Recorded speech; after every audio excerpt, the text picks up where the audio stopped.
안녕하세요. 민주언론시민연합의 카드뉴스를 읽어주는 여자, 민원연 김원경 사무처장입니다. 이번에는 종편 광고 엑스파일 관련된 카드뉴스를 마련했습니다.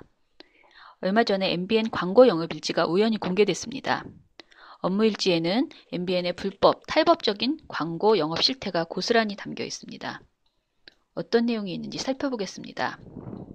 먼저 돈 받고 뉴스 보도에서 기업의 치적을 홍보했다는 문제가 있습니다. 업무일지를 보면 이런 내용이 있습니다. 금년도 하반기 컬러풀 아프리카 선청구되었던 거는 12월 경제포커스에서 소진 예정. 실제 방송을 보면 MBN의 경제포커스라는 프로그램에서 12월 6일 자원 예교를 다뤘습니다. 그런데 유독 한전에 대해서는 성공 사례라고 칭송을 했습니다. 한전 전문회사로서의 경험 살려 안정적인 자원 확보라는 자막을 싣기도 했습니다. 그러나 이는 한전에서 받은 4천만 원이라는 광고비의 대가였던 것으로 보여집니다. 두 번째로 돈을 받고 제품을 홍보해주는 프로그램을 방송해준 사례가 있습니다. 업무일지를 보면 청기누설, 기획 PPL 확정, 아로니아 아이템 확정, 3천만 원, 광고주 한국인상공사라는 내용이 있습니다. 실제 방송을 보면 2015년 1월 4일 MBN의 청기누설에는 아로니아 편이 방송되었습니다. 아로니아는 이미 2013년 8월에도 같은 프로그램에서 다뤘지만 굳이 2015년에 다시 제작 방송했습니다. 하지만 방송에서는 한국인상공사라는 내용이 전혀 등장하지 않습니다. 그렇다면 왜 한국인상공사는 돈을 주고 이런 프로그램을 만들어 달라고 했을까요? 그 비밀은 홈쇼핑에 있습니다. 방송 당일 홈쇼핑에서는 한국인상공사의 아로니아 제품을 판매하기 시작했습니다. 그리고 홈쇼핑에는 이런 자막이 나옵니다. MBN 청기누설이 오늘 아로니아의 유용성을 집중 보도했다. 한마디로 짜고 치는 무엇이죠? 또 이런 사례도 있습니다. 업무일지에 소나무 홍보팀, 시티라이프, 이코노미 프리뷰 기사 전달 확인이라고 써 있습니다. 방송을 보면요. MBN의 소중한 나눔, 무한 행복이라는 한마디로 소나무라는 프로그램이 있는데 그 중에 12월 27일 한전의 자원봉사팀이 낡은 장애인 가옥을 수리해주는 내용이 담겨 있습니다. 이런 미담은 정말 미담이어서 좋은 내용만 뽑아서 방송한다고 생각했는데 사실은 한전으로부터 돈을 받아서 방송한 것으로 확인이 된 것이죠. 이렇게 열심히 돈을 주고 만든 방송, 돈을 주면 다시 재방송까지 해주고 있습니다. 2013년 8월 25일 방영된 다큐M 백소의 재발견편은 한 달에 한 번씩 재방되고 있습니다. 방송이 끝난 직후 홈쇼핑에서는 제품을 판매합니다. MBN 영업일지에 따르면 백수호 건강식품을 판매하는 내추럴 엔도텍은 12월과 1월 2달 사이에만 MBN에 1억 6천만 원의 광고비를 냈습니다. 웬만한 대기업을 뛰어넘는 수준이죠. 광고주들은 이렇게 홈쇼핑에 제품을 런칭하면서 MBN의 해당 제품 원료를 다뤘던 프로그램을 재방송해 주기를 요구합니다. MBN은 한 건당 2천에서 5천만 원을 받고 해당 프로그램을 재방송해 주었습니다. 이러한 검은 커넥션을 모르는 시청자들만 속고 제품을 구매했던 것입니다. MBN 영업일지에는 또 이런 내용이 있습니다. 12월 프로그램 제작 협찬 증빙자료 작성, 프로그램 5개, 제작 협찬 15억 원, 광고주 삼성그룹. 이게 무슨 내용일까요? 대기업과 방송사 간의 검은 유착에 대한 의혹이 제기되는 내용입니다. 광고계에서 말하는 협찬 증빙이란 것은요, 진짜 협찬을 했으니 증빙을 해달라라는 것이 아니랍니다. 과거 어떤 시점에 어떤 기업이 실제로 협찬하지 않았지만 협찬을 한 것처럼 허위로 증거를 만들어 기업에 제출하고 협찬금을 받는 것이라고 하네요. 업무일지에 언급된 12월에 5개 프로그램에서 실제로 협찬을 했는지 저희가 확인해 봤습니다. 5개 프로그램의 24회 방송에서 방송 마지막에 협찬 거지로 삼성이 등장한 것은 단 3회뿐이었습니다. 뭔가 조사가 필요한 부분이라고 보이시죠? 네, 또 이번에는 협찬 증빙을 하면서 금액을 부풀렸다는 의혹도 있습니다.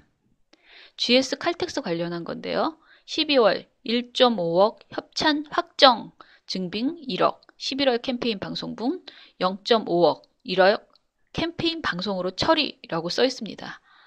이 기록의 의미가 무엇일까요?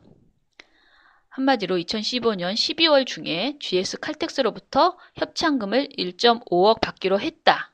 1억은 11월 캠페인에, 나머지 0.5억은 1억 원짜리 캠페인에 협찬했던 것으로 처리해달라라는 내용입니다. 네, 이런 기법은 자칫 리베이트와 비자금 조성 및 탈세 등에 사용될 수 있겠죠. 반드시 조사가 필요한 부분이라고 생각되어집니다.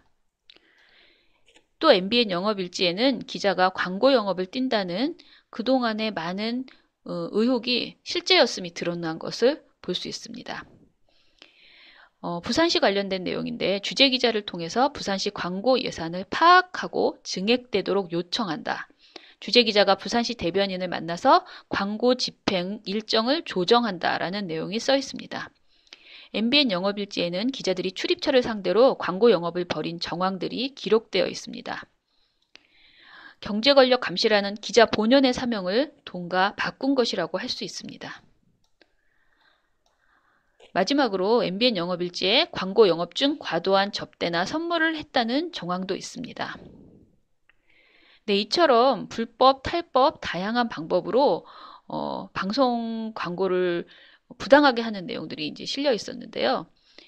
그 이후에 최민희 의원실에서 MBN뿐 아니라 TV조선과 채널A도 불법 광고 영업을 벌인 사실을 추가로 폭로했습니다. 네, 이 내용도 한번 살펴보겠습니다. 먼저 TV조선인데요. 한국수출입은행에 보낸 공문에서 TV조선이 주최하는 2013 한국의 영향력 있는 CEO로 당신이 선정됐다면서 특집 기사에 수상 내역을 소개한다는 명목으로 부가세 별도 2천만 원의 협찬금을 요구했습니다. 한국의 영향력 있는 CEO를 선정한다는 것이 고작 협찬을 뜯어내기 위한 돈벌이 수단이 아니었나 의심되는 부분이죠. 실제 방송을 보면 한국을 움직이는 33인의 CEO 전체를 소개한 것이 아니고 어떤 이는 이름과 직책을 자세히 소개하고 어떤 이는 소개되지 않았다고 합니다. 또 이런 사례도 있습니다.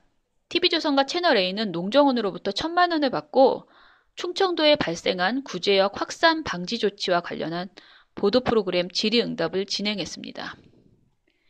뉴스는 국민이 알아야 할 정보라면은 돈과 상관없이 그 뉴스 가치에 따라서 결정되어야 되는데 돈을 받고 뉴스를 만든 것이죠. 예, 보도 프로그램마저 돈벌이 수단으로 전락한 거 정말 한심한 상황입니다. MBN 보도국장이 직접 공문을 보내서 돈을 달라고 요구한 사례도 있습니다. 한국의 말이라는 다큐멘터리 제작을 위해서 2억 원을 내라는 공문을 MBN 보도국장이 보냈습니다.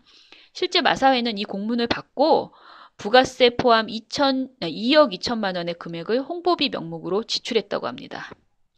보도국장이 다큐 프로그램 제작을 위해서 자신 명의의 공문을 보낸다는 거 이해하기 어렵습니다. 이런 태도는 보도를 무기로 기관을 압박하려 한 것으로 해석될 수도 있습니다. 예, 마지막으로 TV조선과 채널A는 현행법인 미디어랩법을 위반한 사례들이 있습니다.